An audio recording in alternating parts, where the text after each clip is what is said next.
کے پاس کوئی بیری بیڑا نہ تھا، وہ کچھ بھی نہیں تھا، ایک آدمی تھا فاروق اعظم اس کا نام تھا، اور وہ فاروق اعظم کھدر کے پرانے کپڑے پہن کے جن پہ 17 پیوند لگے ہوئے تھے وہ بیت المقدس کو فتح کرنے کے لیے جاتا ہے۔ غلام ساتھ ہے، غلام کا نام اسلم ہے۔ اسلم غلام کیا کہتا ہے؟ یہ بات میں اسلامی تاریخ کے حوالے سے نہیں کہتا، بلکہ میں ایڈورڈ گبن کی وہ انگریزی کی کتاب جس کا نام ہسٹری آف اسلام ہے، جو 22 جلدوں میں فاروق اعظم پر اس نے لکھی ہے اور اسلام کی تاریخ رقم کی ہے، ہسٹری آف اسلام میں ایڈورڈ گبن لکھتا ہے کہ عمر فاروق اتنے بڑے ملک کو فتح کرنے کے لیے جس وقت مدینہ منورہ سے چلتا ہے تو غلام ساتھ ہے، غلام نے مہار پکڑی ہوئی ہے۔ ذرا توجہ کرے، واقعہ آپ نے پہلے بھی سن رکھا ہوگا، لیکن میں اس میں ایک نئی بات آپ کے سامنے لانا چاہتا ہوں کہ عمر فاروق سواری پہ سوار ہے، غلام ساتھ ہے۔ کچھ دور جا کر عمر فاروق نے غلام سے کہا کہ سواری روکو۔ غلام کہنے لگا شاید امیر المومنین قضائے حاجت کے لیے آ رہے ہیں۔ جب اس نے سواری کو روک دیا، عمر فاروق نیچے آئے، قضائے حاجت نہیں کی بلکہ اس غلام سے کہا کہ اے اسلم یہ مہار میرے ہاتھ میں دے دو۔ مہار اپنے ہاتھ میں لے لی اور غلام سے کہا تو سوار ہو جا۔ غلام کہتا ہے یہ روایت تو دنیا میں کبھی نہیں ہوئی کہ غلام سوار ہو اور آقا مہار پکڑ کے آ رہا ہو۔ اے عمر امیر المومنین دنیا کیا کہے گی، لوگ کیا کہیں گے؟ عمر نے کہا دنیا جو مرضی کہے، لیکن عمر یہ کہتا ہے کہ نوکر سوار ہوگا، آقا پیدل ہوگا۔ میرے بھائیوں، انسانی حقوق کی پاسداری اس سے بہتر بھی کوئی آدمی کر سکتا ہے؟ مکہ مدینہ سے چلے، مدین کی بستی گزر گئی، علاقے خراسان کے گزر گئے، کئی علاقے گزر گئے، اور تبوک اور جناب جبیل کی بستیاں گزر گئیں، اور اس کے بعد اردن کا علاقہ آیا تو بیت المقدس آیا تو کیا ہوا میرے بھائیوں؟ باری باری فاروق اعظم نیچے اترتے ہیں، اوپر چڑھتے ہیں، نیچے اترتے ہیں، سواری پہ سوار ہوتے ہیں۔ جس وقت بیت المقدس سامنے نظر آیا تو کیا منظر تھا کہ فاروق اعظم کے پھر نیچے پیدل چلنے کی باری تھی، اسلم کے سوار ہونے کی باری تھی۔ فاروق اعظم جب نیچے مہار لے کر چلنے لگے تو اسلم نے کہا کہ امیر المومنین عیسائی کیا کہیں گے، یہودی کیا کہیں گے کہ مسلمانوں کے خلیفہ کو، مسلمانوں کا خلیفہ اتنا بے بس اور لاچار تھا کہ خود پیدل تھا۔ اسلم کہتا ہے میں اس وقت حیران رہ گیا کہ جب عمر فاروق نے جو پاؤں میں جوتا پہنا تھا وہ جوتا ٹوٹ گیا اور عمر فاروق کے ایک ہاتھ میں ایک جوتا پکڑا ہوا ہے، دوسرے ہاتھ میں مہار پکڑی ہوئی ہے۔ انسانی حقوق کی اس پاسداری کو کائنات میں کوئی اس کی نظیر پیش نہیں کر سکا کہ فاروق اعظم کا ٹوٹا ہوا جوتا ایک ہاتھ میں تھا اور ایک مہار دوسرے ہاتھ میں تھی، اور غلام سوار تھا، اور بیت المقدس کے اوپر تورات اور انجیل کی کتابیں لے کر لوگ بیٹھے ہوئے تھے، اور قرآن نے اسی فلسفے کو پہلے بیان کر دیا تھا، ذالک مثلہم فی التوراۃ ومثلہم فی الانجیل۔ محمد کے یہ وہ خلفاء ہوں گے جن کی مثال تورات و انجیل میں گزر چکی، جن کا ذکر تورات اور انجیل میں پہلے آ چکا ہے۔ میرے بھائیوں، عیسائیوں نے انجیل کھولی ہے اور اس کے اوپر کیا لکھا ہے کہ جو خلیفہ وقت ہوگا وہ پیدل ہوگا، مہار سوار غلام ہوگا، اور دوسری کتاب میں لکھا ہے کہ فاروق اعظم کی ایسی تصویر ہوگی، پرانے کپڑے ہوں گے، ہاتھ میں جوتا ہوگا۔ آپس میں اختلاف ہو گیا، پڑھنے والوں کا اختلاف ہو گیا، کسی نے کہا پیدل عمر ہے، کسی نے کہا سوار عمر ہے۔ حضرت عمر فاروق کے ہاتھ میں جوتا تھا۔ اسلم نے کہا امیر المومنین خدا کا واسطہ دے کر کہنا چاہتا ہوں کہ آپ کے ہاتھ میں جوتا ہے اور مہار ہے، یہ دشمن کیا کہے گا کہ اس نوکر کو، اس غلام کو کوئی سلیقہ نہ آیا، خدا کے لیے آپ نیچے سے اوپر آ جائیں۔ عمر نے کہا کہ باری تیری سوار ہونے کی ہے، عمر کی پیدل چلنے کی ہے، عمر کو یہ پرواہ نہیں دنیا کیا کہے گی، عمر یہ سوچتا ہے تیرا پیغمبر کیا کہے گا۔ میرے بھائیوں، فاروق اعظم پیدل، لیکن جب وہاں پہنچے تو کیا ہوا؟ بڑے بڑے عیسائی اور بڑے بڑے ان کے بشپ اور پادری آگے آئے، آگے بڑھے، اعظم سے ملاقات ہوئی اور ملاقات کر کے چابیاں بیت المقدس کی فاروق اعظم کے ہاتھ میں دے دی۔ فاروق اعظم نے فرمایا کیا بات ہے؟ کہنے لگے ہماری کتاب میں لکھا ہے کہ مسلمانوں کا جو دوسرا خلیفہ ہوگا جب وہ آئے گا تو اگر تم نے اس سے لڑائی لڑی تو تمہارا بیج ختم ہو جائے گا، اس لیے چابیاں اپنے ہاتھوں سے تمہیں دے رہے ہیں۔ فاروق اعظم اندر چلے گئے، توجہ فرمائیں، فاروق اعظم اندر گئے، فاروق اعظم نے سجدہ شکر ادا کیا۔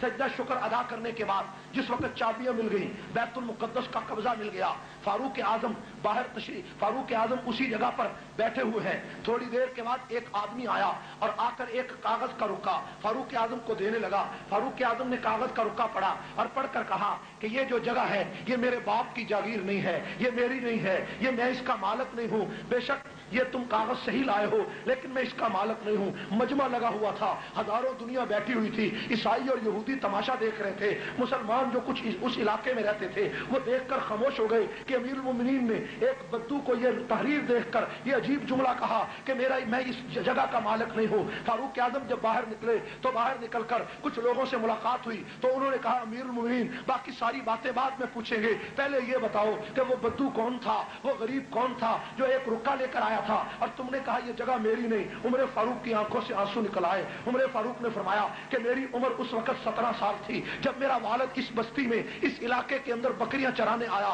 और उमर भी उसके साथ था। मैं सारा दिन बकरियां बैतुल मुकद्दस की बस्तियों में चराता और शाम और दोपहर को आकर इस बैतुल मुकद्दस की दीवार के नीचे जहां साया होता लेट जाता। एक दिन मैं लेटा हुआ था कि मैंने देखा थोड़ी देर के बाद जब मेरी आंख खुली तो एक आदमी मेरे पिंडली से कपड़ा हटाकर मेरी पिंडली को देख रहा है, पिंडली को देखता है, कभी मेरे चेहरे को देखता है। फारूक आजम कहते जब मैं उठ बैठा तो कहने लगा, ए नौजवान तेरा नाम क्या है? मैंने कहा मेरा नाम उमर है। तेरे बाप का नाम क्या है? कहने लगा बाप का नाम खत्ताब है। जब ये मैंने कहा तो थोड़ी देर के बाद वो कागज ले आया, कागज ले लाकर कहता है, ए उमर इस कागज पे लिख दो कि जब मेरी हुकूमत इस इलाके में आएगी तो ये जगह मैं तुझे दे दूंगा, ये बस्ती तुझे दे दूंगा, ये खित्ता तुझे दे दूंगा। उमर कहते मैंने जान छुड़ाने के लिए उसे लिख दिया कि मेरी हुकूमत कहाँ आएगी, मेरी हुकूमत कौन लाएगा, मेरी हुकूमत यहाँ कैसे आएगी। मैंने लिख दिया कि जब मेरी हुकूमत होगी मैं ये जगह तुझे दे दूंगा। आज जब बैतुल मुकद्दस की चाबियां मुझे मिली तो वही बद्दू अपने लड़के को भेजता है और वो बद्दू तो घर में बीमार पड़ा है और ये जवान लड़का मेरी लिखी हुई तहरीर लेकर मेरे सामने आया और आकर कहता है कि ये जगह मुझे दे दो, मैं ये जगह तुझे देता हूँ। तो उमर कहते हैं चूंकि ये जगह मेरी मलकियत नहीं है, ये मुसलमानों का माल है, इसलिए मैंने कहा कि उमर ये जगह तुझे नहीं दे सकता। कुरान ने इसी फलसफे को बयान किया कि ज़ालिका मसलुहुम फित-तौराती व मसलुहुम फिल इंजील। मेरे भाइयों, अदल इंसाफ की तारीख में ऐसा सुनहरा वाकया कायनात में किसी ने नहीं सुना। आज ईसाई और यहूदी क्या कहते हैं? यहूदी और ईसाई कहते हैं कि दुनिया में एक उमर और आ जाता तो पूरी दुनिया में जुल्म का नामो निशान मिट जाता। जुल्म का नाम मिटता या ना मिटता? मेरे भाइयों, फारूक आजम जैसा अदल, फारूक आजम जैसा इंसाफ कायनात में कौन लाएगा? सिर्फ एक वाकया अर्ज करके बात खत्म करता हूं, नमाज का वक्त हो रहा है। मेरे भाइयों, फारूक आजम मस्जिद नबी में, मस्जिद नबी के करीब अपने मकान में तशरीफ फरमा। आधी रात का वक्त है, तवज्जो करें, आधी रात का वक्त था। एक आदमी ने दरवाजा खटखटाया, अमीरुल मोमिनीन जागते थे, नीचे उतर आए। फरमाया अमीरुल मोमिनीन आपको नहीं पता शाम में जो फौजें गई हुई थी वो मुल्क यमन की तरफ जा रही हैं और मदीना से 2 मील के फासले पर उन्होंने पड़ाव डाला है, आप यहाँ तशरीफ फरमाए। फारूक आजम ने उसी वक्त अब्दुर्रहमान बिन औफ को साथ लिया और जाकर वो फौजें जो 2 मील के फासले पर ठहरी थी, फारूक आजम उन फौजों का पहरा देने लगे और जो पहरेदार थे उनको कहा तुम सो जाओ, हम मदीना से नए पहरेदार आए हैं। उनको नहीं पता चला कि ये अमीरुल मोमिनीन है। फारूक आजम उस फौज का सारी रात पहरा देते रहे और सुबह को फारूक आजम वहां मौजूद थे। कई लोगों को पता चला कि उमर फारूक तो ये है, तो वो जो पहरेदार थे माफी मांगने लगे। उमर फारूक ने फरमाया नहीं, मेरा फर्ज है कि मैं तुम्हारी नौकरी करूं, तुम्हारी चाकरी करूं, ये मेरा फर्ज था। तुम मुसाफिर थे, तुम मेरी रियाया थे, मेरा फर्ज था। जब खाने का वक्त आया तो उमर फारूक सालन तकसीम करने के लिए खुद बैठ गए। उमर फारूक सालन तकसीम कर रहे हैं, एक आदमी को देखा कि वो दाएं हाथ से खाना खाने के बजाय बाएं हाथ से खाना खाने लगा। उमर फारूक उसके पास गए, कहने लगे ए नौजवान, तुझे नहीं पता हजूर की सुन्नत दाएं हाथ से खाना खाना है, तू बाएं से खाना खा रहा है। उसने कहा उमर तू नहीं जानता, ये मेरा दायां हाथ ग़ज़वा मौता में कट गया था जब मैं रसूलुल्लाह के साथ जंग में गया था, देखो ये मेरा कटा हुआ हाथ है। उमर फारूक ज़ारो कतार रो पड़े, वो उमर के कदमों में गिर गया। अमीरुल मोमिनीन क्यों रोते हो? फरमाया इसलिए रोता हूं, अगर क़यामत के दिन रसूलुल्लाह ने पूछ लिया कि तेरी फौज में एक ऐसा सिपाही था जिसका हाथ कटा हुआ था, वो खाना कैसे खाता होगा, वो कपड़े कैसे धोता होगा, उमर तूने उसका गुलाम मुकर्रर क्यों नहीं किया? उमर के पास इसका कोई जवाब नहीं। ऐ बद्दू मुझे माफ कर दे, मैं क़यामत की रुसवाई से बचना चाहता हूं। इंसाफ के ऐसे वाकयात तो चश्मे फलक ने कभी नहीं देखे।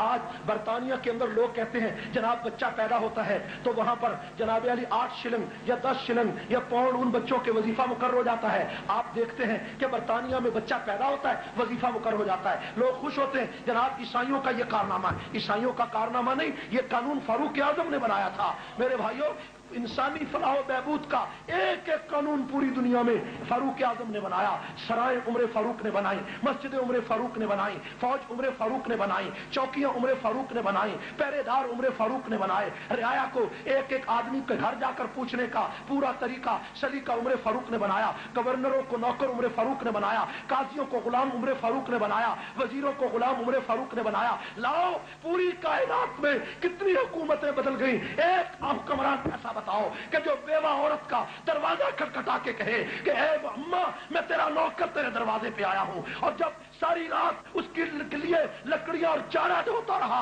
सुबह को पता चला कि दुनिया का खलीफा यही फारूक आजम। ऐसा कोई इंसान तो